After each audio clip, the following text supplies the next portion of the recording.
Samsung isn't new to the mirrorless camera game, and with their next generation of cameras and the NX20 at the top of the lineup, the additional features are really significant. For example, Samsung packs a large 20.3 megapixel APS-C size CMOS sensor in this impressive, solidly built ergonomic body.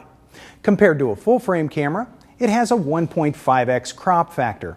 And as with the whole mirrorless lineup, you can use any of the growing line of Samsung NX lenses. This model comes in a kit with an 18 to 55 millimeter lens, which would be considered a wide-angle to short telephoto. But considering the 35 millimeter equivalent, the crop factor makes it a 27 to 82.5 millimeter. So I'd go ahead and call it a medium telephoto zoom. When it comes to innovative thinking, Samsung has done something unique with their lenses. There's a button on lots of their NX mount lenses called an iFunction button. Just press that button and then the focus ring becomes a control dial for various camera functions like aperture or shutter speed, depending on which shooting mode you're in. Now, with the NX20, I think this is even more helpful because of how I prefer to shoot outdoors. Even though the articulating 3-inch AMOLED screen with its 614,000 dot display uses improved technology for easier viewing in the sun, I still like to put my eye up to a viewfinder. And since this camera is equipped with an electronic viewfinder, the screen automatically switches to the EVF when you put it up to your eye. I like that I don't have to take my eye off the subject while making adjustments. I just press the iFunction button and twist the focus dial and make changes. And since the same information on the AMOLED screen is what you'll see in the EVF, you see those settings there too. The viewing area on both the AMOLED and the EVF are the same and seem to be about 100% coverage from what I could tell. One other thing is that unlike most EVFs, I even like the low light performance of the NX20 EVF. As somebody who has shot with countless point-and-shoot cameras and who regularly shoots with DSLRs, I have a couple of observations about this camera which may be helpful. First, if you're not used to shooting with a viewfinder, you'll definitely be able to see the screen on this camera does a really nice job of delivering a very usable image, even in bright sunshine. But LCDs and AMOLED screens have one other issue: reflections. Even though this screen is much better than any LCD I've used in bright sun, reflections onto the screen can still be a problem. That's why I love having the viewfinder option. Another thing that I like about this camera is the manual focus assist Samsung has designed into their viewfinder system.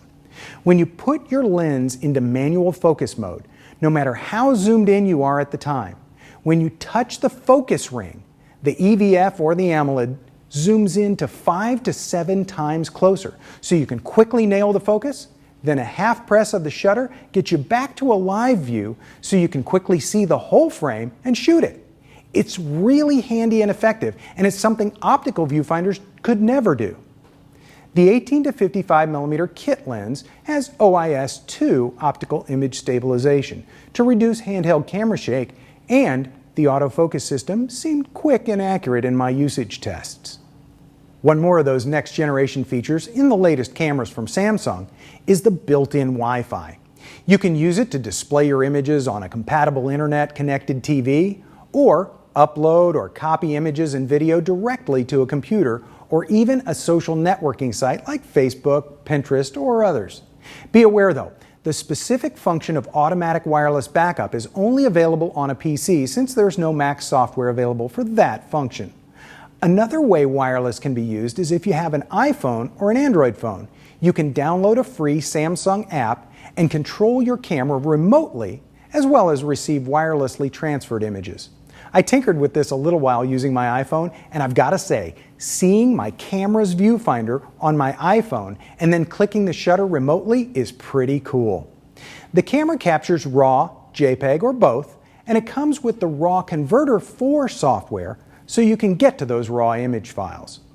The video specs are impressive too, with 1080p at 30 or cinematic 24 frames per second, and the camera captures both high speed at 5x, 10x, and 20x speed, or low speed at half or quarter speed. But keep in mind that the speed adjustments aren't all available at full resolution, and some downsized videos will result. Finally, the video sound is recorded in stereo via the built-in microphones, and there's even a built-in speaker for camera playback. The video capture rates are impressive, but so is the still image capture.